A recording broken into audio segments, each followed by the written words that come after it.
Bonjour, me revoilà. Bonjour, ici Denise la copine. J'espère que tu vas bien. Moi aujourd'hui je te retrouve pour te faire une vidéo exceptionnelle, incroyable. Et donc, moi vous savez les copains, j'adore les mangas. J'adore les animés. J'ai eu une longue période où j'ai arrêté de regarder des animés à cause d'une prénommée Priscilla, alias ma sœur. Mais durant le confinement, parce qu'on était confinés l'année dernière, je me suis dit, Jennifer, toi tu aimais trop ça, reprends. C'est ce que j'ai fait. Et donc du coup, aujourd'hui je vais vous parler de mon top 5 avec un animé en bonus. Mais d'abord, on va faire une petite remise en contexte. Vous savez, j'ai toujours regardé des animés depuis que je suis toute petite. Avec mon frère, avec ma sœur. On s'ambiançait bien, c'était plutôt cool. En fait, j'ai regardé les grands classiques. C'est pour ça que je ne me considère pas comme une passionnée, car il y a beaucoup d'animés que je n'ai pas vus, contrairement à d'autres personnes qui sont, selon moi, plus experts et qui sont vraiment plus à fond que moi. Après, on va quand même dire que j'ai vu les classiques et les plus connus. Et du coup, j'adore ça. Bon, go me faire insulter parce que je regarde DBZ, Naruto, etc.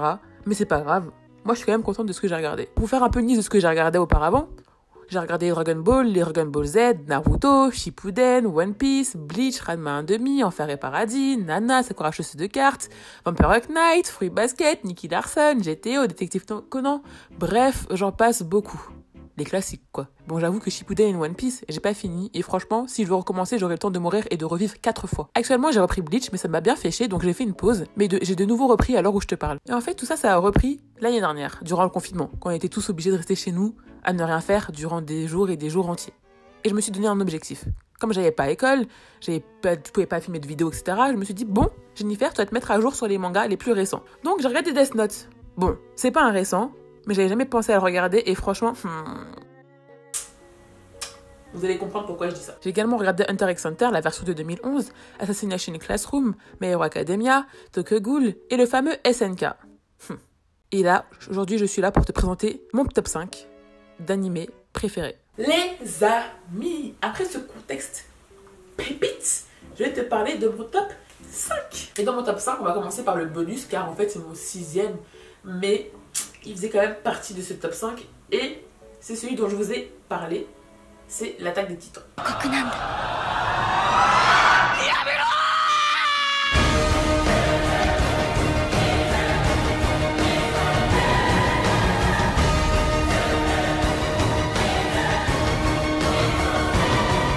Avant qu'on me fasse... Non, avant que tu ouvres ta bouche, Jennifer, tu t'excuses auprès de tes abonnés parce que t'as une crotte de nez dans le nez et c'est vraiment trop moche, donc pardon à tous ceux qui regardent. Merci d'avance. Des remarques avant qu'on me tape sur les doigts, avant qu'on me gifle pour me dire mais qu'est-ce que tu racontes, chacal, pourquoi c'est pas ton premier? En fait, il faut savoir que SNK, on me l'a vendu d'une manière. Je me suis dit c'est exceptionnel. C'est un chef-d'œuvre. C'est incroyable.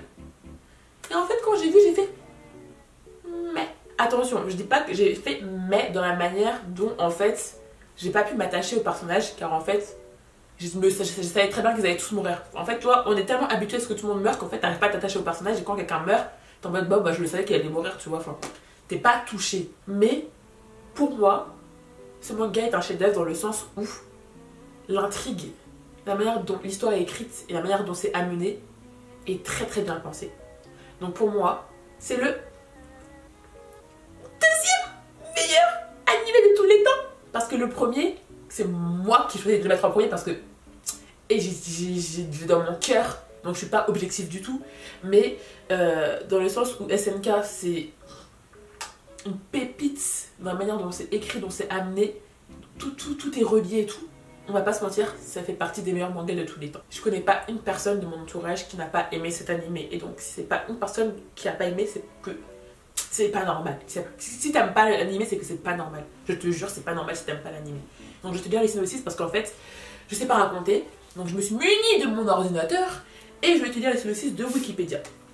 Donc, d'après Wikipédia, le synopsis, c'est l'histoire tourne autour du personnage d'Eren Yeager, dans un monde où l'humanité vit entourée d'immenses murs pour se protéger de créatures gigantesques.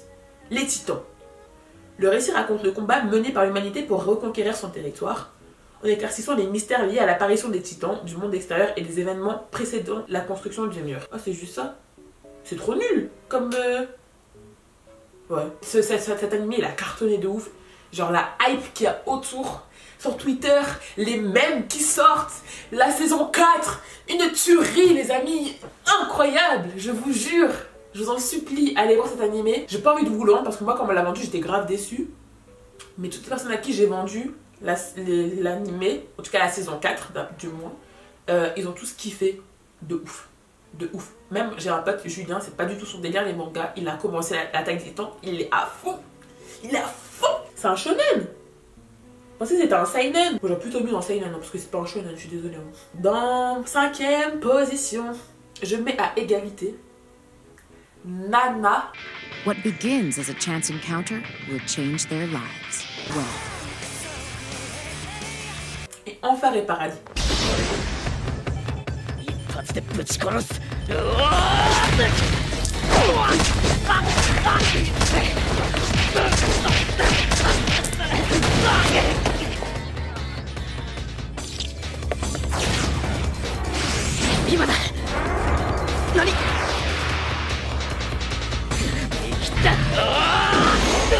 Rien à voir comme type de manga, d'animé ou de manga, mais vraiment j'arrivais pas à choisir, du coup j'ai mis les deux.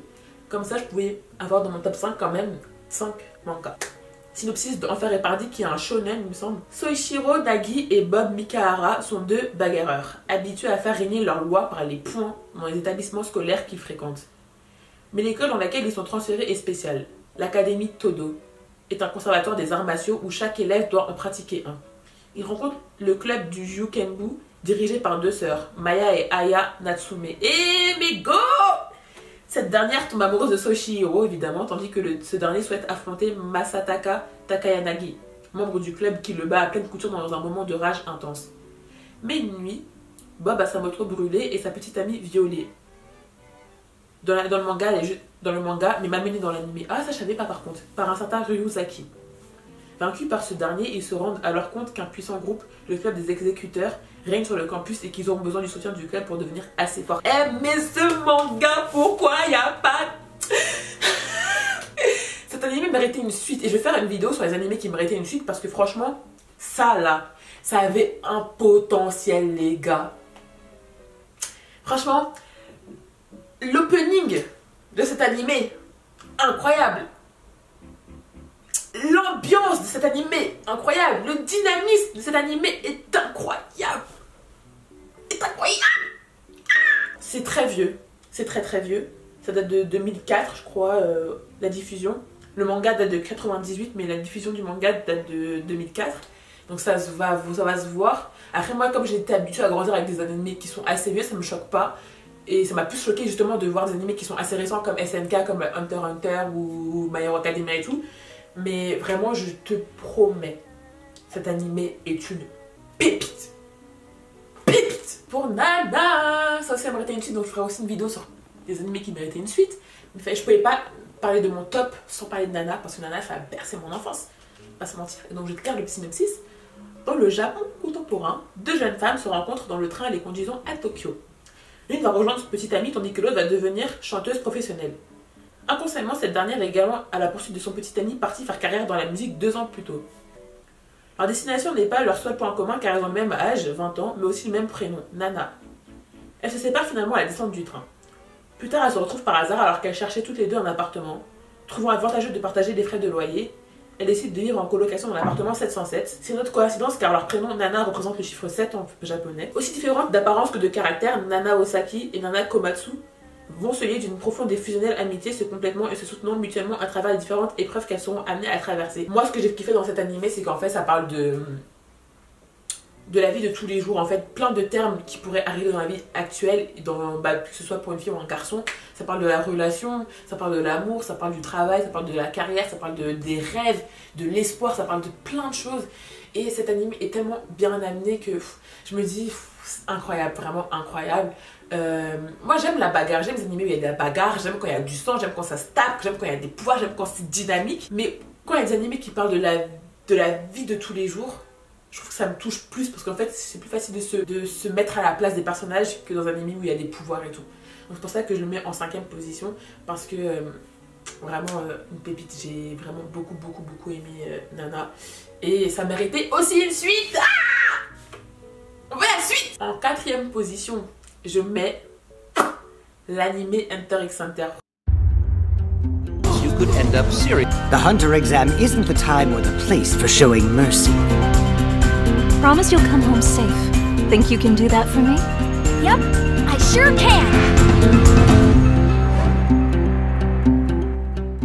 Vous allez me dire, hey, t'es sérieux, tu mets animé Hunter x Hunter au-dessus de l'attaque des titans? Bah ouais, je fais ce que je veux, c'est mon top 5. Donc ça c'est un shonen aussi. Ouais, par contre ça c'est vraiment shonen pour moi alors que l'attaque des titans c'est un seinen, mais bon c'est pas grave, on va faire avec. Alors Gon Frex a presque 12 ans et rêve de devenir hunter, chasseur en anglais. Les hunters sont des aventuriers d'élite qui peuvent être chasseurs de primes, chefs cuisiniers, archéologues, zoologues, justiciers ou consultants dans des divers domaines. Son père, Jin Frex, qui ne le connaît pas directement, est l'un des plus grands hunters de son temps. C'est aussi pour le retrouver que Gon va devenir hunter. Cependant, l'examen hunter qui a lieu chaque année est extrêmement difficile et périlleux. On dit qu'un candidat sur 10 000 arrive sur le lieu des épreuves et qu'un seul candidat sur les 3 ans devient hunter à sa première tentative. Durant les épreuves, il n'est pas rare d'être blessé, voire tué par des monstres, des pièges ou même d'autres concurrents.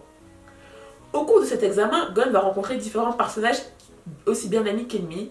Kurapika, dont le seul objectif est de venger son clan, le clan Kurata, assassiné par la Brigade Fantôme. Et la Brigade Fantôme... Tu vois la Katsuki dans Naruto? Pour moi, c'est pareil. Leolio Paradinaito, dont le but est avoué d'acquérir de l'argent pour financer ses études de médecine. Moi je l'aime bien mais il me fait un peu chier. Killua Zoldyck,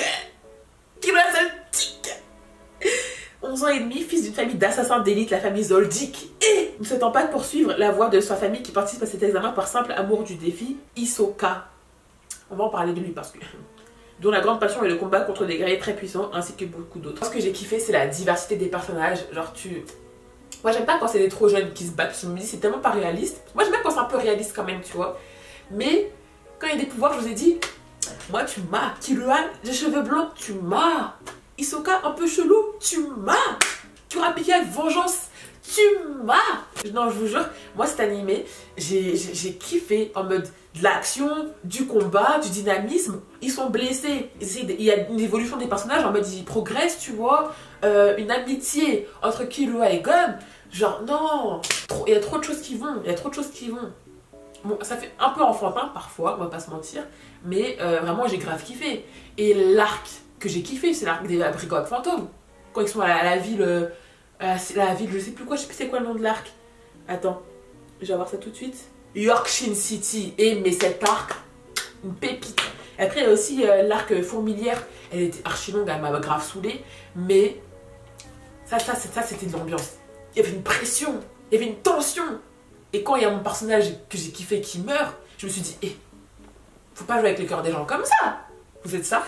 Vous avez pas honte? Ouais, vous voyez quand je parle de manga là, bon, j'ai tellement investi. Vous voyez, ça se voit, genre que je kiffe de ouf. Genre, non, franchement, Hunter x Hunter, je trouve que ça mérite grave une suite. Genre, ça doit y avoir une suite. Limite, juste une partie sur la Brigade Fantôme parce qu'en fait, on connaît tellement rien d'eux. Il y a tellement de choses qui doivent se passer encore. Il y aura une suite, c'est sûr. On peut pas s'arrêter là. Il est où l'auteur là? Appelez-moi l'auteur. Allô, on veut la suite. Dépêche-toi. En 3e, c'est un basique. Après, je suis hyper pas objective parce que j'ai grandi avec, mais il méritait d'être là. Parce que c'est quand même un grand classique, un chef-d'œuvre. On va pas se mentir. C'est Naruto. J'ai pas besoin de le présenter. Tu connais, je connais, nous connaissons, vous connaissez, ils connaissent. Fin de la discussion. Donc j'ai pas besoin de m'éterniser là-dessus. On va passer à mon 2e. On est dans le podium là. En 2e position, on a Death Note. I have the power to make the world, to make people better. And I'm not afraid to use it. I'm not afraid to kill. All I need is a name, a face, a pen, and this notebook. You'll hear me, but you'll never see me coming. And when I find him, his capture will be the world's liberation. I'll uncover Kira's real identity if it's the last thing I do. I swear, I am justice! Kill me if you can!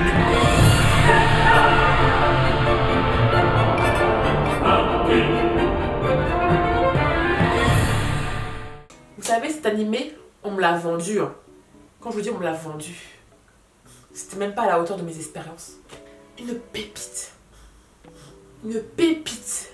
Franchement, j'hésitais à le mettre en première position aussi, mais j'ai un autre animé que j'ai grave kiffé en plus. Mais Death Note, une tuerie. Une tuerie. Une intrigue. Une tension, une atmosphère qui règne comme ça tout le long. Où ton cœur il est pris, tu sais pas ce qui va se passer, tu comprends rien. Un retournement de situation. Non, franchement, Death Note, une tuerie. Je vous jure, si vous n'avez pas regardé Death Note, moi je l'ai regardé tard, c'est vieux comme animé. Moi j'aime bien les vieux animés, mais c'est vieux. Franchement, mais là, quand j'y repense encore, je me dis, mais incroyable. Comment le gars a pu penser à écrire un truc comme ça? Pour moi, ça fait partie d'un des chefs-d'œuvre de tous les mangas. Je vais pas vous mentir. Je vous regarder le synopsis. Light Yagami est un lycéen surdoué qui juge le monde actuel criminel pourri et corrompu. Sa vie change du tout au tout le jour où il ramasse par hasard un mystérieux cahier intitulé Death Note. J'ai des frissons là déjà. Son mode d'emploi indique que la personne dont le nom est écrit dans ce cahier meurt. D'abord sceptique, Light décide toutefois de tester le cahier et découvre que son pouvoir est bien réel. Il rencontre l'ancien propriétaire du Death Note, un dieu de la mort nommé Ryuk. Normalement, les dieux de la mort en japonais c'est Shinigami. Bleach, you know. Celui-ci déclare avoir volontairement laissé tomber son carnet dans le but de se divertir. Là, il décide alors d'utiliser le Death Note pour exterminer les criminels dans le but de bâtir un monde parfait dont il sera le dieu. Il apprend peu à peu à se servir des pouvoirs du cahier et de ses règles. L'utilisateur ne peut tuer une personne que s'il connaît son visage ou y inscrivant son prénom et son nom de famille. Il peut également en préciser la cause et les circonstances détaillées. La cause par défaut étant la crise cardiaque. Les nombreuses morts inexpliquées de criminels à travers le monde attirent l'attention d'Interpol et du mystérieux L. L, ma vie. Ma vie. Un détective particulièrement talentueux mais dont personne ne connaît l'identité. Elle décide d'enquêter sur le tueur en série surnommé Kira, dont le prononciation japonaise de killer par le grand public. Je sais même pas quoi dire en fait, il y a tellement de trucs à dire. Mais quand j'y repense, j'ai encore des frissons.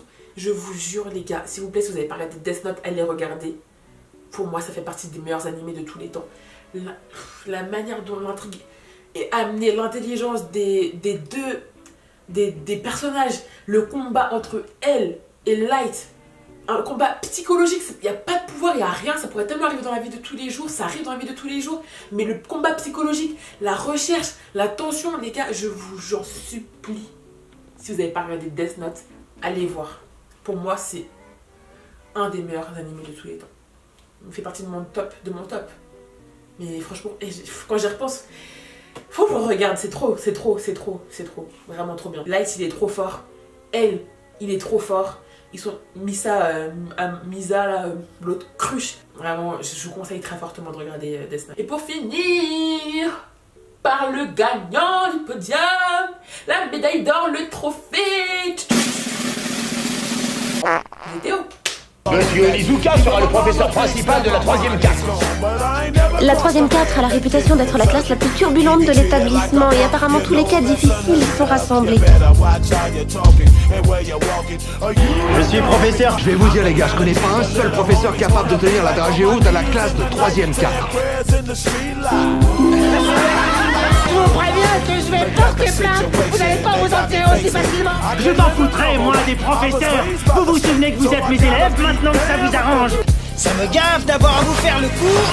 On va lancer des fusées de...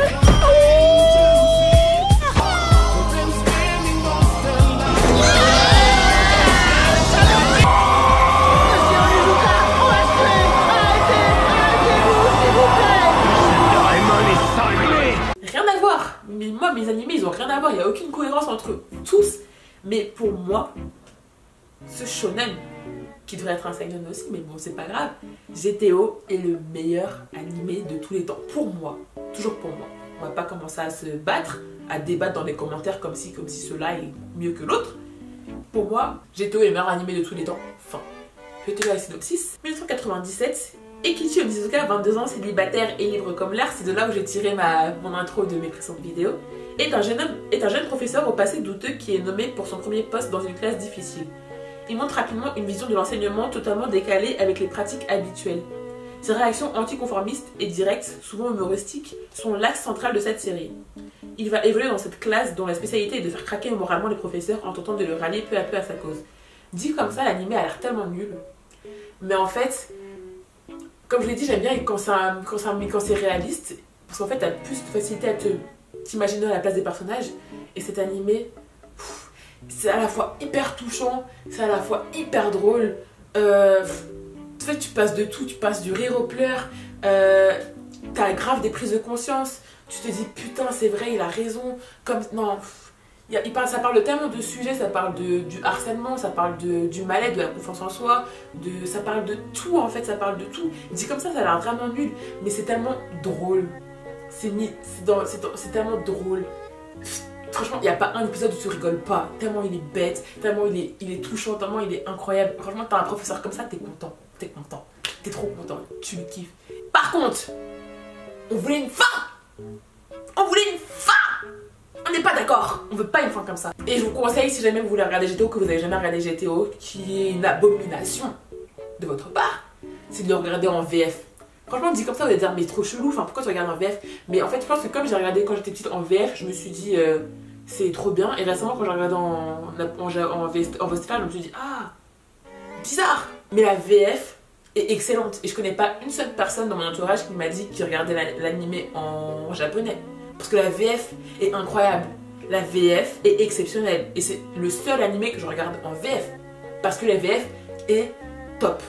Vraiment la meilleure VF de tous les temps que je connaisse. Après, j'ai pas regardé plus d'animés que ça en VF. Mais pour moi, cet animé est à regarder en VF et pas en voix Stéphane. Et donc voilà, j'ai terminé ma vidéo sur mon top 5 d'animés préférés. N'hésite pas à me dire quel est toi ton top 5 d'animés préférés. N'hésite pas à me dire également quel animé tu me conseilles de regarder parce que je suis encore à la recherche d'animés. Là actuellement je suis en train de finir SNK qui sort demain, wesh. On est samedi, ça va être le dernier épisode demain de SNK. Mais ouais, du coup, il faut que je finisse SNK, il faut que je finisse Bleach, il faut que je finisse JoJo's Bizarre qui est une pépite. Mais je l'avais pas encore mis dans mon favori, mais je pense que j'aurais peut-être dû le mettre dans mon favori parce que j'ai grave kiffé. My Hero Academia, non, il faut que je finisse My Hero Academia, ça a repris il y a plus longtemps, il faut que je commence Demon Slayer, donc il y a plein de trucs qu'il faut que je regarde. Donc n'hésite pas à me dire et faire une petite liste de ce que tu me conseilles de regarder. Moi je vais te laisser, je vais regarder Bleach. Sur ce, porte-toi bien, n'hésite pas à commenter, à liker, à partager. À très bientôt pour une nouvelle vidéo. Ciao!